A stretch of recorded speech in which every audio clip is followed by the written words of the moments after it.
শাশ্বত বাণী।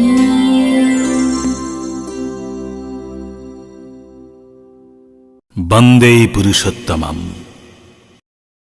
পরম প্রেমময় শ্রী শ্রী ঠাকুর অনুকূল চন্দ্রের দিব্য জীবন ও বাণী নিয়ে আমাদের এই চ্যানেল শাশ্বত বাণী। এই প্রিয় চ্যানেলটি আপনারা সাবস্ক্রাইব করুন এবং বন্ধুদের মধ্যে শেয়ার করুন। পরম প্রেমময় শ্রী শ্রী ঠাকুর অনুকূল চন্দ্রের অন্যতম প্রিয় ভক্ত অতুলচন্দ্র ভট্টাচার্য। কর্মজীবন তাকে পাবনা থেকে দূরে সরিয়ে নিয়ে যাবে। বিরহ বিচ্ছেদ কাতর ভক্ত প্রেমাশ্রু ধারায় প্রার্থনা করল, নিরন্তর দিব্য ভাবধারায় অনুপ্রাণিত থাকতে পারে এমনতর শ্রীহস্তলিখিত অমৃত নির্দেশ। বাংলা ১৩১৬ সালে মাত্র ২২ বছর বয়সে শ্রী শ্রী ঠাকুর এক নিশায় লিপিবদ্ধ করে দিলেন তাঁর অমৃত নিঃসন্দি শত উৎসারী বাণী।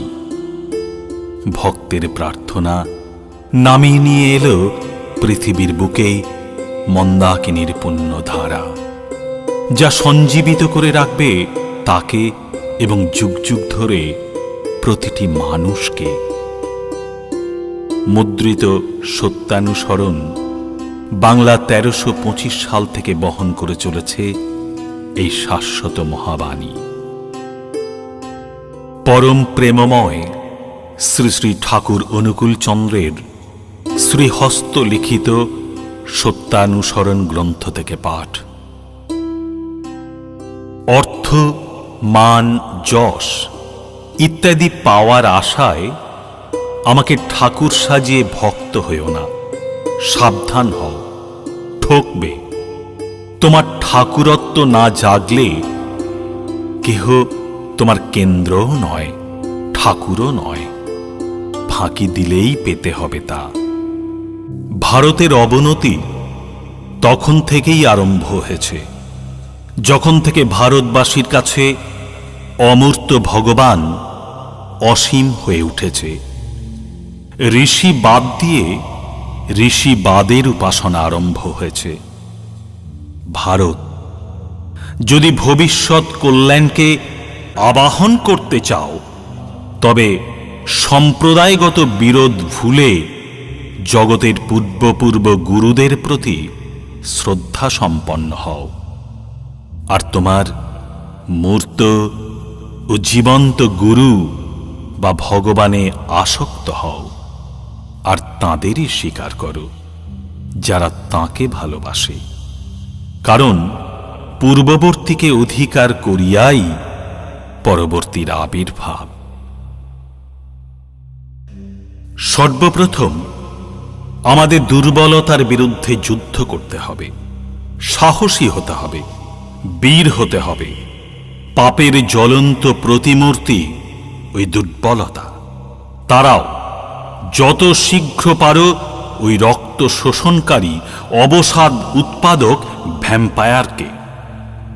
স্মরণ করো তুমি সাহসী, স্মরণ করো তুমি শক্তির তনয়, স্মরণ করো তুমি পরম পিতার সন্তান। আগে সাহসী হও, অকপট হও, তবে জানা যাবে তোমার ধর্ম রাজ্যে ঢোকবার অধিকার জন্মেছে। এতটুকু দুর্বলতা থাকলেও তুমি ঠিক ঠিক অকপট হতে পারবে না।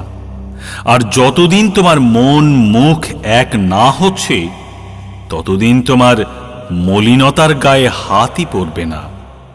মন মুখ এক হলে আর ভিতরে গলদ জমতে পারে না। গুপ্ত আবর্জনা ভাষায় ভেসে উঠে পড়ে। পাপ গিয়ে তার ভিতরে বাসা বাঁধতে পারে না। হটে যাওয়াটা বরং দুর্বলতা নয় গো, কিন্তু চেষ্টা না করাই দুর্বলতা। তুমি কোনো কিছু করতে প্রাণপণে চেষ্টা করা সত্ত্বেও যদি বিফল মনোরথ হও, ক্ষতি নাই। তুমি ছেড়ো না, ওই অম্লান চেষ্টাই তোমাকে মুক্তির দিকে নিয়ে যাবে। দুর্বল মন চিরকালই সন্দিগ্ধ, আর কখনোই নির্ভর করতে পারে না, বিশ্বাস হারিয়ে ফেলেছে। তাই প্রায় রুগ্ন, কুটিল, ইন্দ্রিয় পরবশ হয়। তাদের নিকট সারাটা জীবন জ্বালাময়, শেষে অশান্তিতে সুখ দুঃখ ডুবে যায়। কি সুখ কি দুঃখ বলতে পারে না, বললে হয়তো বলে বেশ, তাও অশান্তি। অবসাদে জীবন ক্ষয় হয়ে যায়। দুর্বল হৃদয়ে প্রেম ভক্তির স্থান নেই। পরের দুর্দশা দেখে, পরের ব্যথা দেখে, পরের মৃত্যু দেখে নিজের দুর্দশা, ব্যথা বা মৃত্যুর আশঙ্কা করে ভেঙে পড়া, এলিয়ে পড়া বা কেঁদে আকুল হওয়া ওসব দুর্বলতা। যারা শক্তিমান তারা যাই করুক, তাদের নজর নিরাকরণের দিকে, যাতে ওসব অবস্থায় আর না কেউ বিধ্বস্ত হয়। প্রেমের সহিত তারই উপায় চিন্তা করা। বুদ্ধদেবের যা হয়েছিল, ওই হচ্ছে সবল হৃদয়ের দৃষ্টান্ত। তুমি বলো না তুমি ভীরু, বলো না তুমি কাপুরুষ, বলো না তুমি দুরাশয়। পিতার দিকে নজর করো, আবেগ ভরে বলো, ওগো আমি তোমার সন্তান, আমার আর জড়তা নাই, আর দুর্বলতা নেই, আমি আর কাপুরুষ নই, আমি আর তোমাকে ভুলে নরকের দিকে ছুটে যাব না, আর তোমার জ্যোতির দিকে পিছন ফিরে অন্ধকার অন্ধকার বলে চিৎকার করব না।